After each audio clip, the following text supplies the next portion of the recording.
Oh, it's on. So, you want to escape Layer 2, well look no further. But first, let's talk about Parasites. If you don't have Survivalist, it'll take around 5 to 6 minutes before they kill you. After a certain point, you'll hear the Parasites make noise. Once you hear it 3 times, you'll soon die after.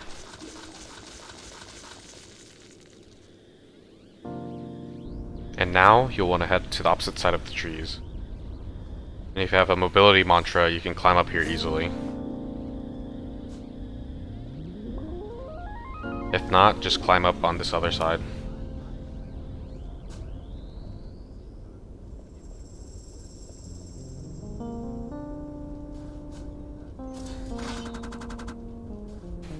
And then, you'll want to grab the key behind the tent.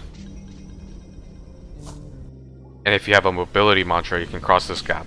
Otherwise, take this other path to the door.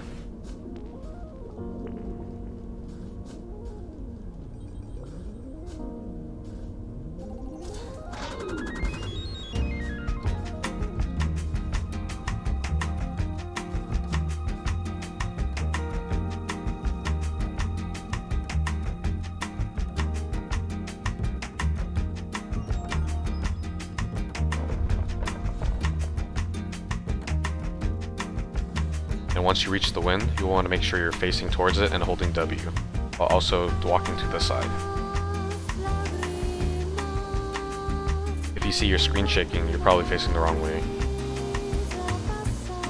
And sometimes only holding W will help fix it.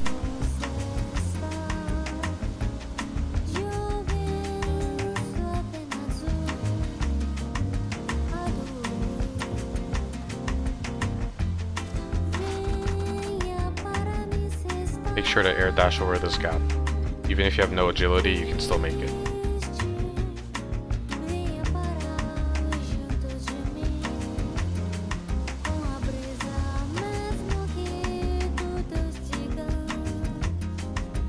If you're worried about parasites while fighting Bonekeeper, there will be a lantern on the path to the left.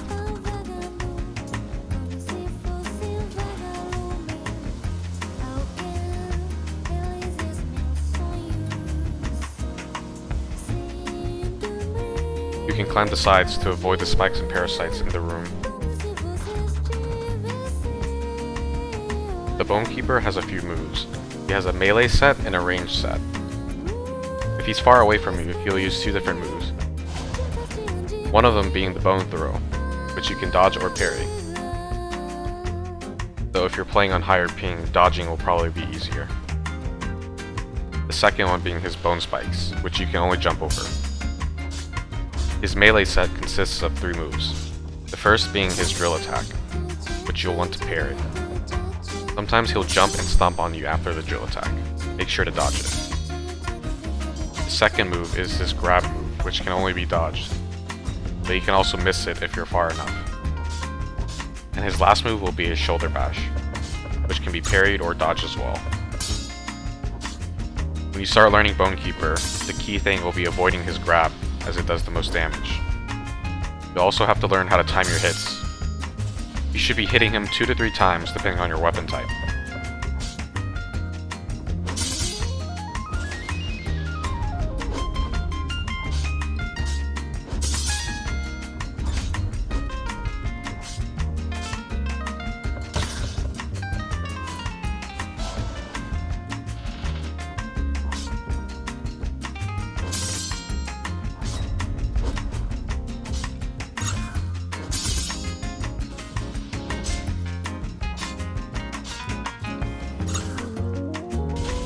After beating Bonekeeper, you'll want to head up to the generator.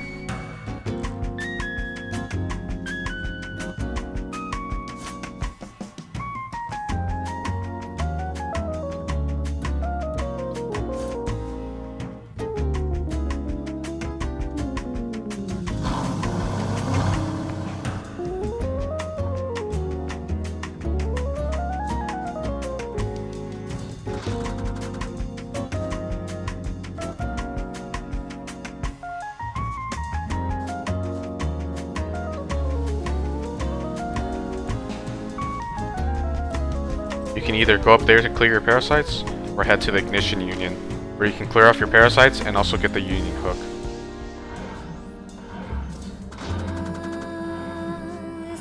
There will be a diver husk you can kill here for a health pack.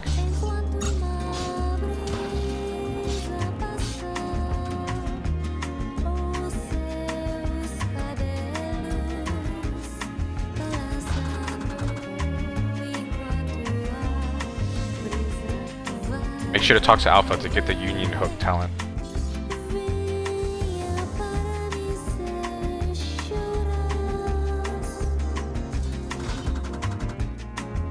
Now we'll be heading towards the cave. You'll want to watch out for any bounders in the way.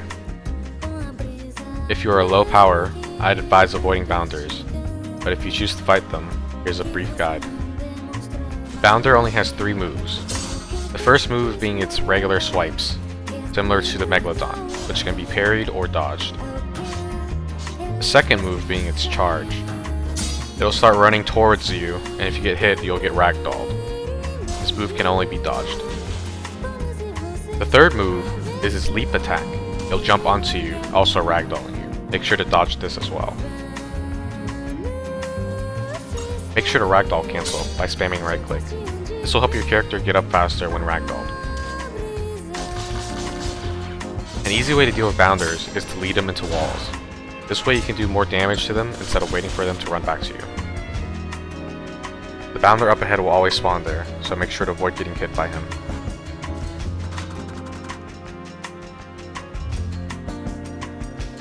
Once you cross a certain point, another bounder will spawn, but as long as you run into the cave, you should be fine. Though sometimes he'll chase you into the cave. Just make sure to keep on moving. If you already have the spear, just come this way. Otherwise, we'll be getting it afterwards.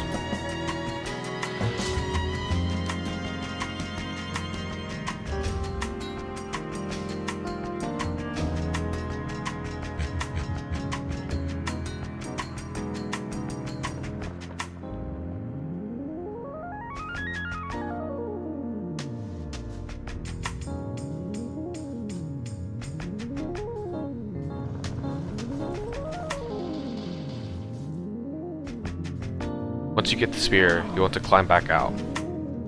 Watch out for this spot, because you can get blocked by this invisible block. Then, you'll want to follow this route to get to the village.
Once you arrive at the village, make sure to talk to the chief to turn in the spear.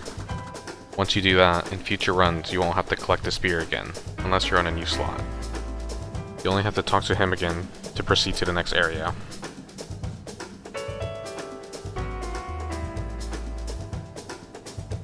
And if you ever need this area open, talk to the guard.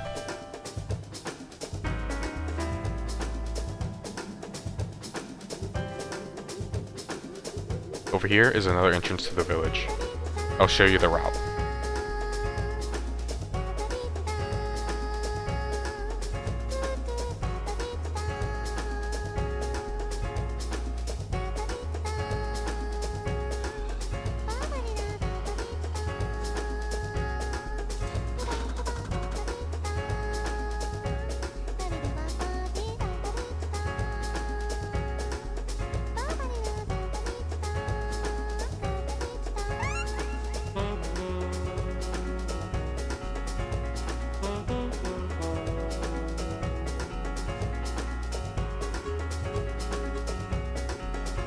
You can try to clip through the door, or break it if you have a mantra to do so.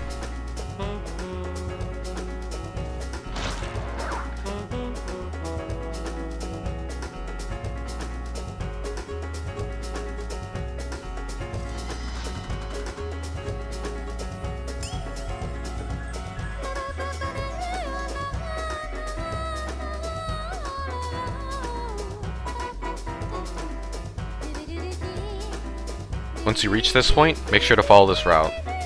And don't talk to the NPC, because he'll kick you down. Once you get to this corner, the bounders will start spawning. Try to avoid the first few bounders you meet and climb to high ground. Be careful of climbing this rock, because sometimes you can clip in.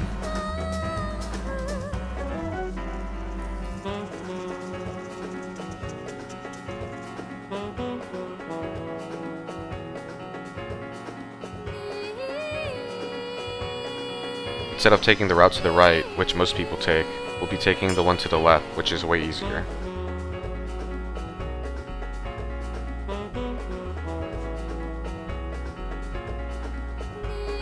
Make sure to watch out for the falling spikes here.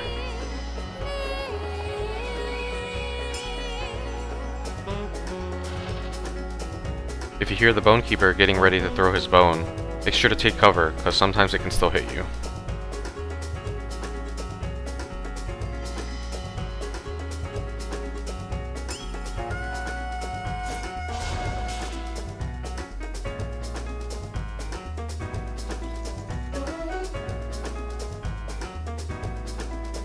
If you forgot your union hook, don't worry, you can still climb up from the side.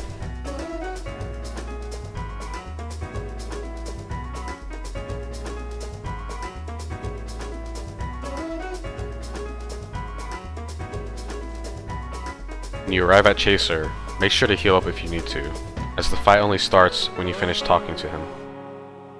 At the very start, you can get 2 free hits in if you time things right.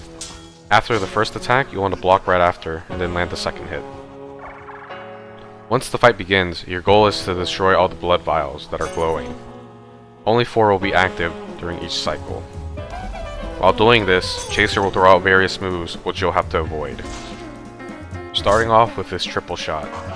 He'll shoot out 3 projectiles that you can parry or dodge. You can also block them if you have enough posture, and you'll only be able to dodge all 3 if you have Ghost. If you parry one of the projectiles, the second one will get auto-parried, as long as you're holding F.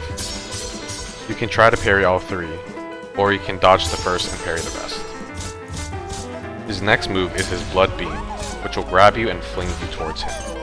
This move can only be dodged, and has a high-pitched indicator letting you know he's using it. The next move is his Blood Pool, which will spawn under you and then explode. This move can be blocked, parried, and dodged. Or you can outrun it by constantly moving.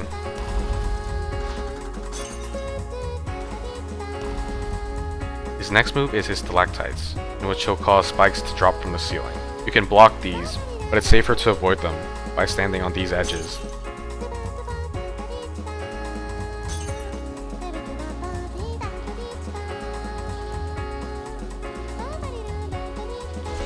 His last move is his Blood Waves, in which he sends out 3 waves that can only be jumped over.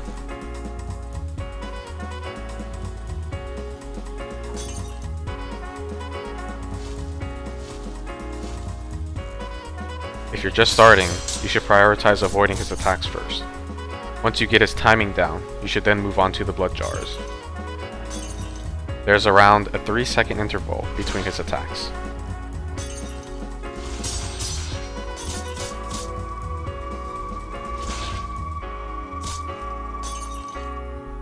After breaking all the jars, he'll eventually fall down, giving you the chance to attack him. Once he's done, he'll push you away and rise up again. Make sure to ragdoll cancel and spit on him for some extra heals.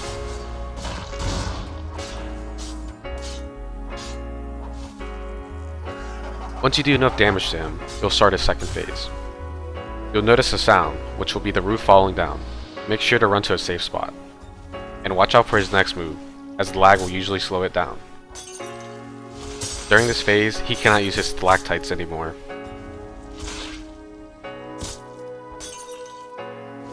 Now, we'll just repeat the cycle of breaking his jars, avoiding his attacks, and attacking him.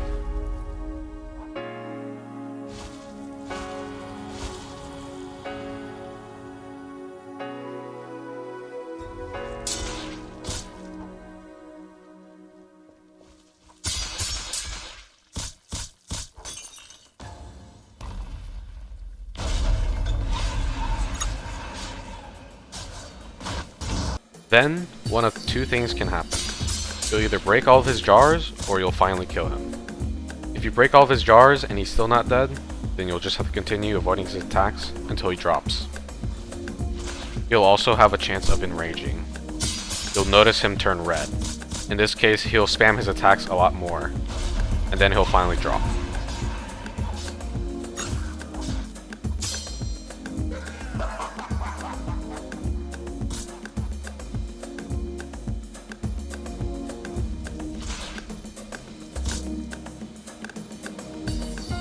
Once you finally beat him, you'll start self-destructing. There will be a few things you can do. The easiest is staying on this specific spike, in which you can avoid his slams along with the constant hits outside his range. After his first slam, he'll follow it up with his blood waves.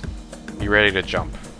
After he slams 2 more times, you'll either use the triple shot, the grab move, or another blood wave.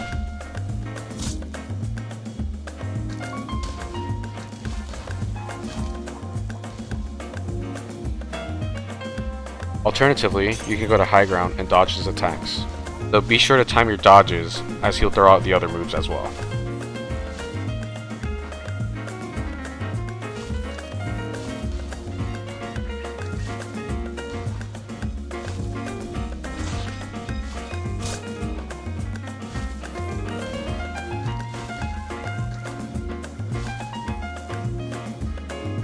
After all that, hopefully you've beaten Chaser and escaped Layer 2. But if not, there's also another way. This next method still requires you to beat the Bonekeeper. And after that, you'll have to head to the Ignition Union space.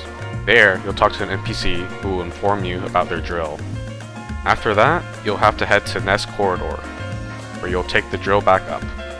It should be noted that if you use this method, you will not be able to keep any loot gained in Layer 2.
Once you arrive at Nest Corridor, the drill will be at the end.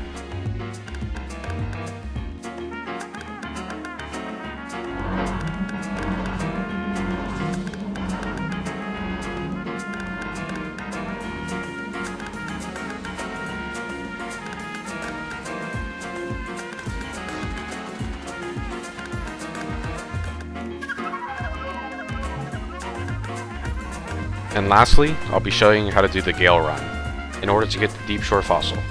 You'll need to collect all 3 diver journals, along with 4 Galewax. There will be 1 Galewax you can get at the very start really easily.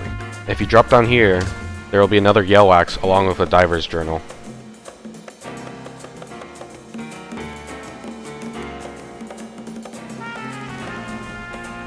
There will be 2 more Galewax you can get towards the Bonekeeper.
Once you reach this point, you'll want to be careful with the wind, as it could easily end your run here.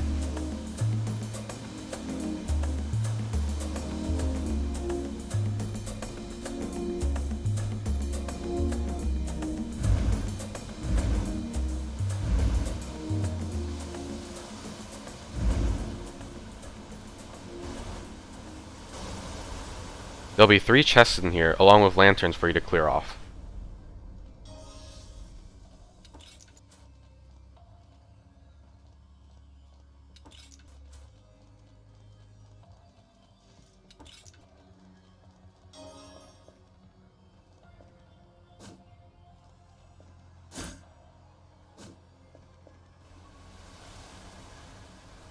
You want to be careful while escaping here, as the wind can be very tricky. The next and last destination will be towards the last journal.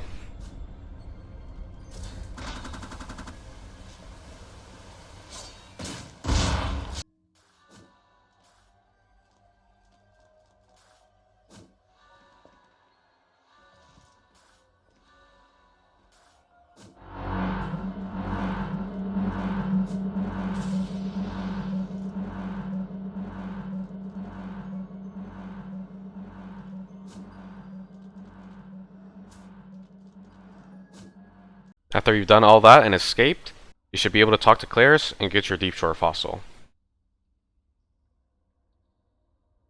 And with that done, thanks for watching.